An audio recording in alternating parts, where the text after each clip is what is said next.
bate-papo e os bons amigos, sempre antenado no que é bom. Na mira do som, na mira do som, na mira do som, na mira do som.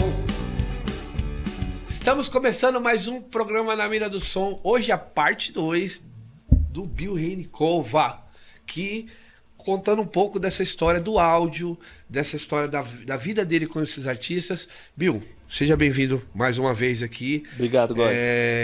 Vamos aqui nessa segunda parte aqui.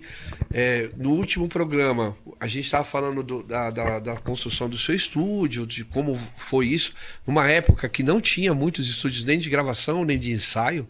Né? A gravação que tinha era assim, ou era um estúdio muito grande, profissional, ou era um estúdio que gravava até 8 canais e era o que... E ainda, sim, tá falando da época da fita ainda, do fita de rolo, rolo, bem difícil. Tal, de gravação, as cabeças lá, de fazer sincronização de cabeça, que era muito difícil nessa época. Tal.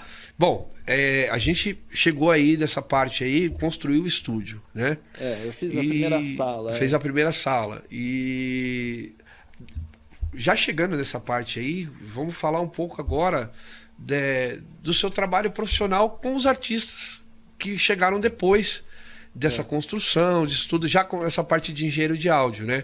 Eu queria falar um pouco agora, né, um assunto que eu ia falar já no outro, mas já vamos deixar para esse, assim. Você foi um cara que ganhou 4 Grammys latinos, não é isso?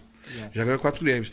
E você comentou fora do que você foi indicado 9 vezes para ganhar 4. Para ter esses 4 foram 9 indicações, Primeiro, muito difícil, parabéns por ganhar, porque assim, um brasileiro chegar a ganhar um Grammy latino é muito difícil, a gente sabe que é muito difícil, né? Hoje em dia tem bastante gente, né? O Grammy latino no Brasil começou no ano 2000.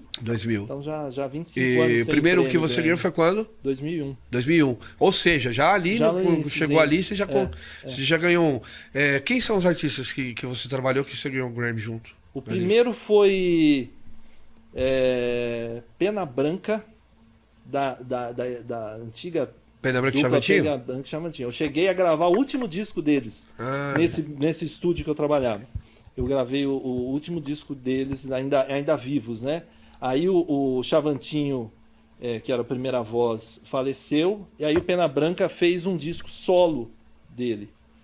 E esse foi meu primeiro Grammy, com o melhor álbum de música sertaneja, com Pena Branca, com sertanejo raiz. Sensacional, né? Bom, aí vamos falar. Esse aí é o primeiro. Depois teve um outro com o melhor álbum de música clássica, com um quarteto de cordas, né? Quarteto Amazônia. Isso foi em 2002. Aí houveram outras indicações e tal. Depois eu vim a ganhar 2 com a Aline Barros, em 2014 e 2017. Com a Aline Barros eu gravei 2 discos, um DVD, e os 2 deram Grammy. Pô, sensacional, sensacional. Como eu disse, parabéns por isso, porque a gente sabe que é bem difícil. As indicações, assim, os estilos são muito variados, né? As indicações, depois eu tenho com César Menotti Fabiano, André Valadão, Thales Roberto, tem uma com J Quest e uma com Skank. Isso foi indicado. Bom, eu vou falar um pouco agora também, um pouco desses artistas que você já trabalhou. Você já trabalhou com muita gente bacanérrima, assim, né?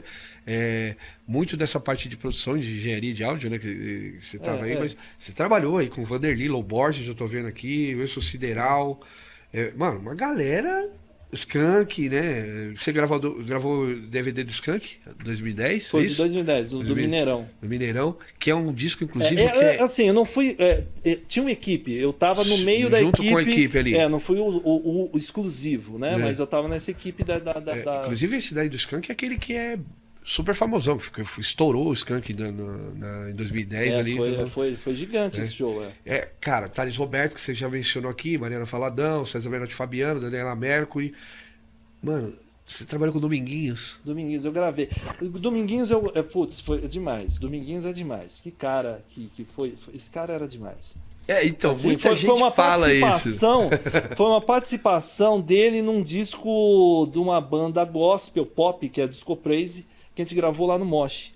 E aí o produtor, que é o Rubem de Souza, é um produtor que, assim, eu trabalhei e trabalho há muitos anos. Eu acho que foi o cara que eu mais trabalhei com o Rubem de Souza. E eu conheci ele masterizando trabalhos para ele nesse primeiro estúdio que eu comecei. E lá em 98, e ele que me levou para Belo Horizonte para começar a gente começar a mixar. A gente usava muito o estúdio do Skank para gravar e mixar outras produções, né? E nisso acabei fazendo coisas para o Skank e tal. Loborges eu mixei, né, no estúdio do Skank. E qual que era a pergunta? Não, assim, eu estava falando dessa gama de artistas que você trabalhou. Eu estava falando do Dominguinhos, que é um sim, cara, o Dominguinhos. Eu estava no um cara Dominguinhos. sensacional. Né? Aí o Rubinho chamou o Dominguinhos para participar de uma música do Disco Praise. E a gente foi gravar lá no Mosh. Né? Aí ele chegou todo simples e tal. E ouviu a música. Aí ouviu uma vez. É um cara diferente. É um fenômeno, né? Assim, como pessoa e como assim, músico. Chegou, pô, o cara, a humildade, assim, uma coisa assim, pô, um cara maravilhoso, né? E ouvia, meu filho, põe pra tocar de novo. Aí põe pra tocar, ele beliscava, põe de novo. E não soltava nada. Eu tava ali, tava pronto. Tá. Agora vai. Sério? De prima, de prima, né? Vocês gostaram? Quer outra? A gente, meu Deus, ela caindo do outro lado. Deixa assim, quieto. Né? Já deu, aqui já deu. Eu são escuto experiências muito boas. Eu escuto várias pessoas falando desse jeito do Dominguinhos de gravação, que ele escutava assim, pá, e, mano, vamos fazer, né? Muita gente fala que é lenda, isso aqui lá, mas as lendas... eu não sei, eu imagino que ele já construía a história na cabeça dele, assim, quando vai mesmo, assim, valendo, de alma, assim. Estamos valendo. Helena Mercury, né, que tá aqui também. Também foi um single. Tudo, assim, eu acredito que você deve ter histórias muito sensacionais na área do áudio, né? Teve aí, tem músicos aí, por exemplo, teve um russo, que é o Kirill Bogatirev, ele é músico ele toca violoncelo, né? Ele era eu não sei se era o ZESP, o que ele era daqui, e ele estava fazendo um teste para ir para uma orquestra na Europa. Não sei se é na Alemanha ou se é... Não vou lembrar agora. Ou se era na Espanha. E foi lá para o estúdio para gravar. Ele precisava gravar uma demo, enfim, para mostrar o trabalho dele lá, né? Pô, a gente gravou lá e, pô, o cara foi... Não tô dizendo que eu aprovei o cara, mas, pô, né, a gente participou foi tão bem feito que a aprovação dele... Que ele acabou entrando na orquestra que ele estava se inscrevendo lá, enfim. Pô, sensacional, então, cara. várias sonoridades, vários tipos de instrumento, né? Eu, assim, antes de passar para a pergunta que eu quero te fazer, que é uma pergunta até bem polêmica, mas vamos aqui. Esse ano você gravou o Boi Garantido, que foi vencedor do Festival de Parintins, é isso? Foi. Você gravou esse álbum, como é que é a concepção desse álbum? Porque cara, é uma estrutura gigantesca. Gigantesca, né? Você conhece o festival? Conheço o festival. Meu Deus, olha o tamanho daquilo. Eu já operei aquele festival. É mesmo? Eu já operei o PA daquele festival. Deve ser uma loucura. Em 2011, é uma loucura. É demais. Assim. Os efeitos RAS, deve ser uma loucura de fazer os efeitos RAS dali, né? Porque e é complicado os atrasos também. É complicado, aqui é uma arena, né? Então, assim. por isso que eu falei, e aí, caso quando a gente fala efeito RAS, é o atraso que existe do áudio. Deve ser uma loucura fazer essas medições dentro daquela arena ali. Dominar ali, fazer todo mundo ouvir bem, né? O Boi Garantido, eu sempre trabalhei com o Boi Garantido. Nunca com Caprichoso? O contrário, eu não falo isso. É o contrário. É o Tá? contrário. Você nunca falou. Não. Não, é o contrário. É o garantido. Vai puxar pro seu lado, então. Não, é o garantido e o contrário. Nunca trabalhou pro contrário. Não, mas eu aprendi isso com o tempo. Lá. Os produtores do garantido foram para esse primeiro estúdio que eu trabalhava mixar em 98. E foi quando que eu fiz o primeiro Boi Bumbá. E trabalhando com eles ali, e assim, semanas, eles gravavam tudo lá eles gravavam tudo lá em Manaus, ali na região. E antes eles mixavam no Rio de Janeiro, por uma certa familiaridade de tambores e tal, com a turma ali do samba. Do samba. Aí de repente eles foram para São Paulo, foram parar lá no estúdio que eu trabalhava e a gente foi mixar. E eu comecei a mixar com eles, e eles me explicando o que era o festival, o que eram as lendas, o que era e tal. Na verdade, eu nunca tinha até visto, né? Aí comecei a trabalhar, e eles me explicando, e eu me envolvo, né? Eu me envolvo com o trabalho, com as histórias, e fui trazendo resultado para eles que eles gostavam e tal. E começaram a voltar outros anos. Então eu mixei, e depois eles começaram a gravar, deixavam coisas para gravar em São Paulo e mixar. Em 98, 99, eu fui até 2002 com eles.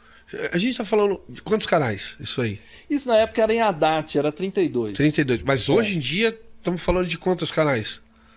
Porque deve ser... É mais de 80. É muita coisa ali. Muitos elementos, camadas diferentes. Muita né? coisa. Até porque nesse caminho o Boi Bumbá mudou muito a instrumentação, né? Foi evoluindo muito. Né? Então, eu gravei esse período. Depois eles me chamaram para gravar os DVDs, porque o Boi Bumbá não tinha DVD. Aí, de repente, o Garantido quis inovar e lançar... Porque, assim, o festival é no meio do ano, é em junho. Mas as toadas, como eles chamam, são gravadas no início do ano. Que elas é que vão ser a trilha do festival. É como se fosse, para a galera entender, é como se fosse o samba enredo, né, que é gravado antes do carnaval.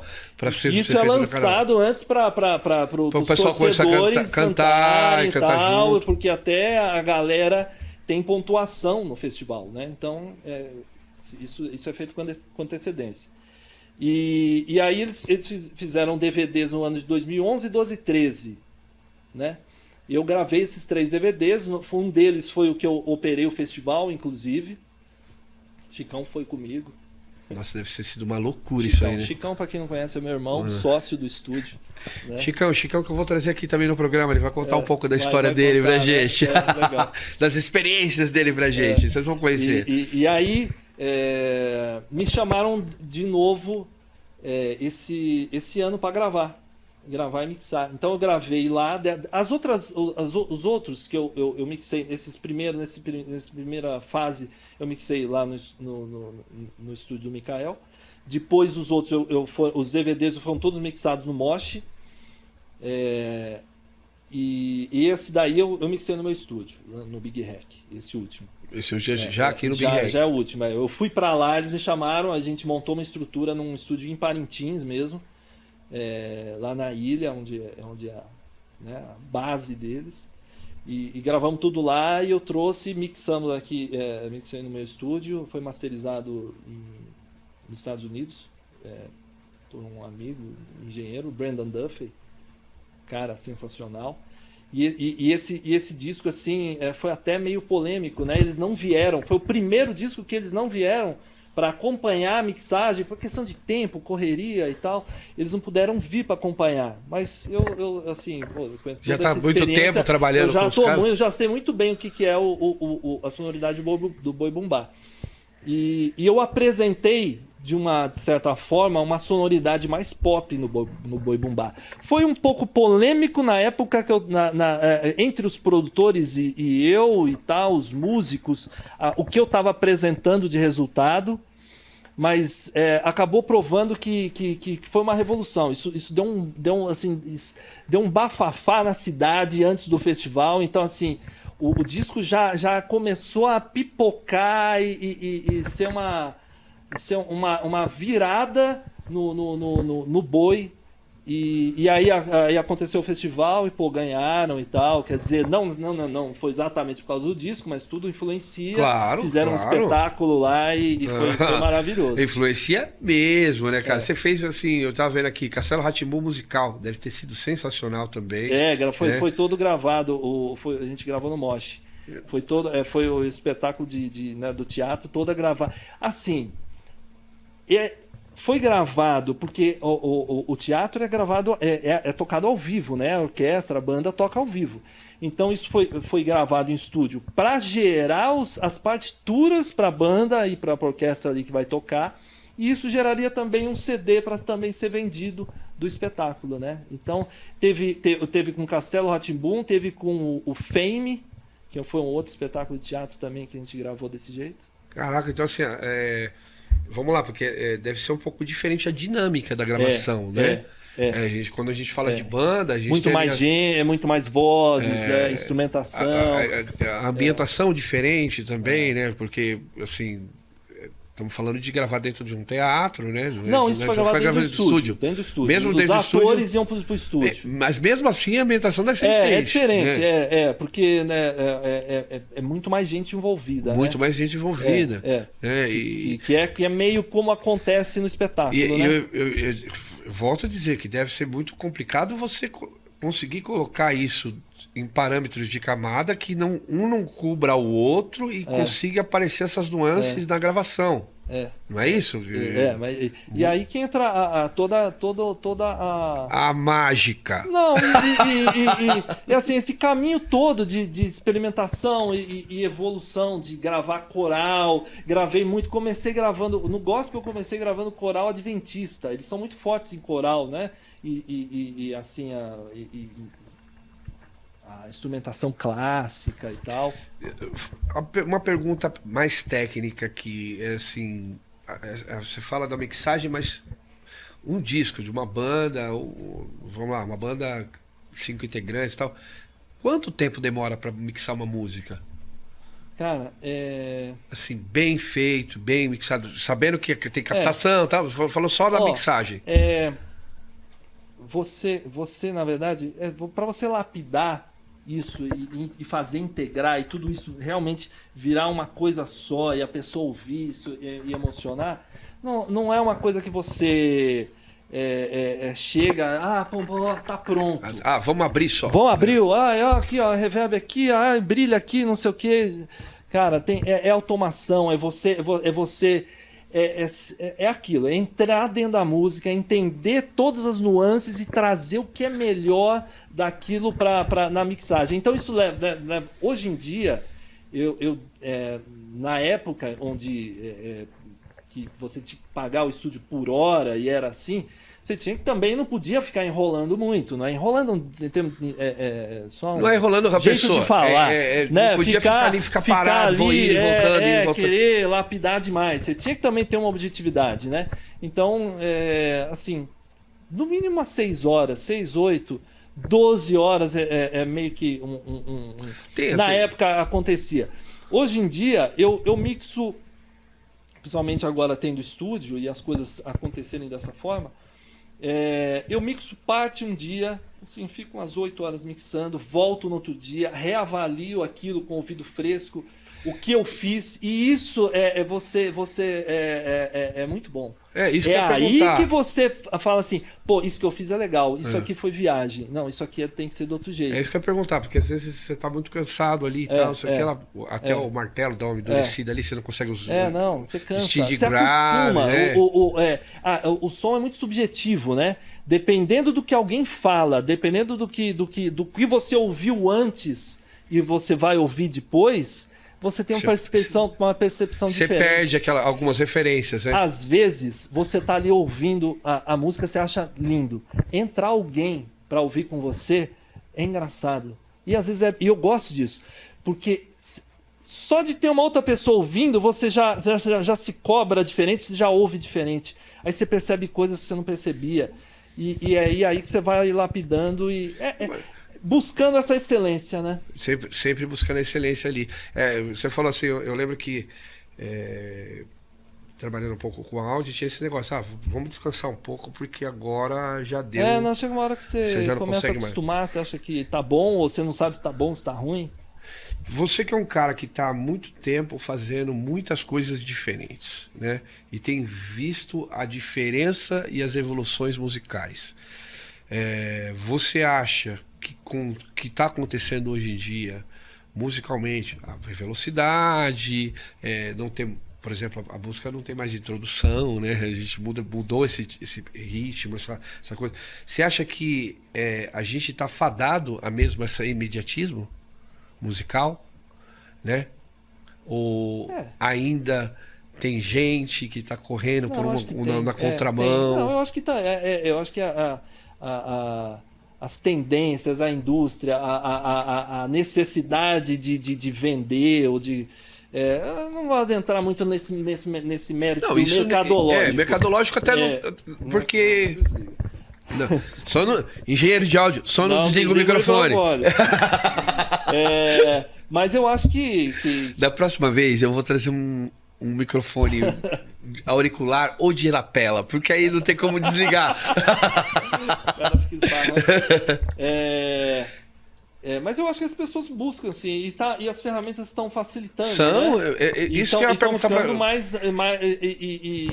E ela deu uma dispersada na mão de mais pessoas, né? Então mais pessoas estão tendo acesso com conhecimento ou não do que está fazendo, mas estão tirando resultado. Acesso. Eu acho que as ferramentas estão ficando cada vez mais intuitivas também. Então é tudo uma questão. Mas o que falta aí, eu acho que é a estrada, é o treino do ouvido. É saber você avaliar o que é legal, o que você está fazendo, que é realmente legal ou não. Porque é muito fácil hoje em dia você colocar uma ferramenta, um plugin ali, e você com dois botões que você aperta, um preset, te dá uma impressão de que aquilo melhorou, porque trouxe mais volume, trouxe mais grave. Mas será que é aumenta isso mesmo? Tudo de uma certa será forma. Que é isso mesmo? Ou você está emplastelando tudo e virando os plugins hoje em dia tem muito esse lance de ter um preset ali montado, de você de ter muita coisa montada. Te traz um imediatismo, sim, né? Mas eu acho que assim tem que tomar cuidado. Foi até nessa parte que eu te perguntei, porque assim, não vou falar da parte mercadológica, porque isso daí, o mercado ele é uma coisa que vai mudando de repente. Vai indo, cada hoje está inflado coisa de uma forma, amanhã muda para outra, isso é normal. Mas eu digo assim, porque você que veio de uma parte analógica e hoje está quase tudo digital, né? E acredito que você deva trabalhar com algumas coisas analógicas ainda. Adoro. Né? Quem é que não gosta, né? Adoro virar um botão. Quem é que não gosta? Você tá ali, mano, pô, tem um negócio ali, um compressor de válvula, você vai querer usar, por que não, né? Às vezes só passar, não precisa nem virar botão, você só passa. Passar. E, pô, eu ouço a diferença. Sim, às vezes é bom, às vezes não é só porque você tem que usar. Né? Mas, assim, até no próprio digital, isso pouca gente sabe, né? Mas a gente que estudou um pouquinho e sabe um pouquinho, só de você ligar, mesmo digital, né? Não só o analógico, só de você ligar. Aquele plugin, aquela coisa ali que você está vendo, ele já muda, né? Para uns são mais perceptíveis, para outros são menos. Né? Mas a gente que está ali escutando sempre. Mas quando você chega nesse ponto que as pequenas diferenças são as somas na produção assim, na mixagem, são as pequenas diferenças somadas que vão dar um resultado legal. Não é? Eu acredito mais nisso do que os grandes pulos que você faz nos instrumentos. Pequenas nuances. São as pequenas nuances que você vai. Porque se você periga muito você querer turbinar demais tudo e você descaracterizar uma sonoridade, uma música que era bonita e de repente você estragou achando que tá demais. Que tava tentando colocar muito elemento ali para poder subir. Vamos subir. Então tem plugin assim, de equalizadores, por exemplo, plugin mesmo, nem o analógico. E só de eu colocar, já vai pro lugar que eu quero. Não, tá ótimo. Não precisa. Já deu o grave, já deu aquela endurecidinha que eu precisava. Ele não tá nem atuando.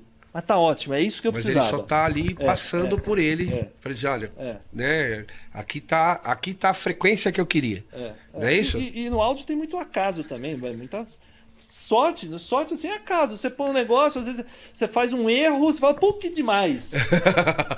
Né? Ou, não é eu já trabalhei com muito produtor, então assim, você vai aprendendo muito com eles, né? Então isso que te enriquece, assim, né? musicalmente, assim. Eu não sou músico, mas assim, por exemplo, não é um músico eu não sou atuante, músico mas é um atuante, músico, aquela coisa tradicional. Mas assim, uma coisa curiosa nesse aspecto, assim, pra você ver como a música, saber lidar com ela,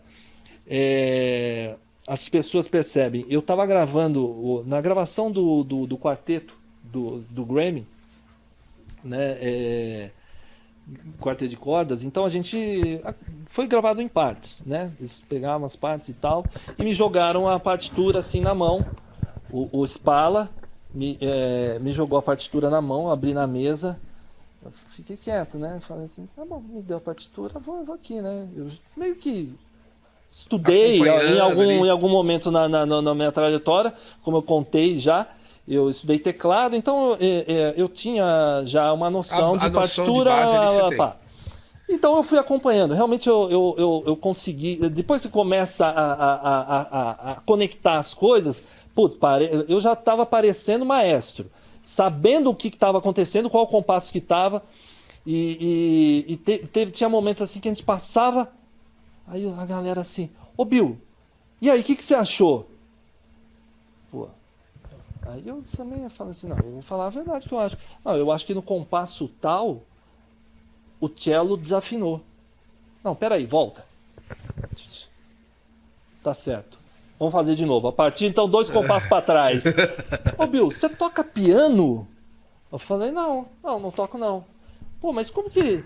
Eu falei, não, é conexão. Estou aqui fazendo faz tempo. É conexão, né? Bill, assim, a conversa... Eu ainda vou chamar você para uma outra conversa um outro dia. Eu queria chamar até alguns outros amigos do áudio para a gente poder compartilhar, fazer um programa um pouco maior, conversar sobre isso, né? Porque acho que tem muita gente que tem muita dúvida, né? Eu queria até fazer uma live aberta pra gente poder conversar pra galera, a galera ficar mandando pergunta legal, pra gente, né? Pra gente, pergunta aí, cara, estamos com os caras aqui, vamos perguntando aí que você e live com mais tempo, porque eu vou devagando no assunto. Normal, daqui a pouco... Quando o assunto é legal, é isso aí. Mas antes da gente terminar, eu queria que você falasse pro moleque que tá começando, o cara que quer trabalhar com isso, o cara que quer trabalhar com áudio, o cara que tem esse sonho, você deu uma dica pra ele. Uma dica que você acha que na época não te deram e que você acha importante dar. Cara, assim... Pô, se eu falar que assim, acredita no que você quer fazer, no que você ama, é meio que chover no molhado. Uma coisa que eu acho que eu sinto que falta, tem gente que tem dificuldade nisso. E isso é super importante. É saber ser cobrado. A cobrança é a melhor coisa na profissão. Quando tem um cara te cobrando, seja ele saiba mais com você ou não saiba, seja o Zezinho que está começando agora, mas não gostou do que você está fazendo, você ser humilde e falar assim, não, pô, você não gostou? Alguma coisa que ele quer ouvir, eu não estou entregando. Deixa eu ver o que eu posso fazer. Ou é algum produtor que fala assim, não, eu não gostei desse som de violão. Não é aí esse som de violão. Você fala assim, pô, mas o som de violão tá maravilhoso. Tá maravilhoso para você. Mas você não é o dono do trabalho, é outra pessoa. A pessoa tá te cobrando. Então, assim, é saber respeitar a cobrança e buscar esse resultado. A excelência para quem está te cobrando. Excelência. Se você é profissional e quer fazer um bom trabalho e ser reconhecido, porque como você falou, como que você foi parar no MC Daniel? Eu acho que são as pequenas sementinhas que eu vou plantando de bons resultados no caminho, que vão mostrando e fazendo as pessoas te verem de um jeito diferente. Né? Então, acho que é isso. Acho que o principal que eu penso agora, né? Seria assim, dar uma atenção para isso. As cobranças são importantes na vida e a gente precisa responder a elas da melhor forma e não ficar bravo. Porque é muito natural a gente ficar bravo quando é cobrado. Sim, mano. Essa dica é sensacional. Né? Assim, preste atenção nas cobranças, né? Porque... E não fique bravo. Às vezes a cobrança não é para você, não é para te prejudicar. Não é isso? aí. Às vezes o cara tá sentindo falta de alguma coisa que você não conseguiu entregar. Então vai e atrás. Vai atrás dessa coisa. Isso aí. Cara, isso é sensacional. Quero te agradecer. Obrigado. Né, pelo seu tempo aqui. Esses 2 programas foram sensacionais. Obrigado para quem teve a paciência de ouvir a gente até aqui. Pô, foi sensacional. Eu quero dizer aqui que pô, a porta tá aberta, né? Vamos tentar fazer essa live mesmo aberta para Vai ser legal. É mais tempo, né? É com mais tempo, pra galera ficar perguntando, pra gente poder falar para eles, conversar com eles e quem tiver dúvida, essas coisas, poder falar isso. Então, assim, a porta vai estar sempre aberta para você aqui. Muito obrigado. Obrigado. Quero falar pra você de casa aí. Meu, curtiu? Cara, curte, compartilha, manda pros seus amigos, fala pra todo mundo aí que o Na Mira do Som tá aqui, sempre com um cara legal como o Bill aqui. Legal. Semana que vem temos outro artista aqui. Muito obrigado e até a próxima.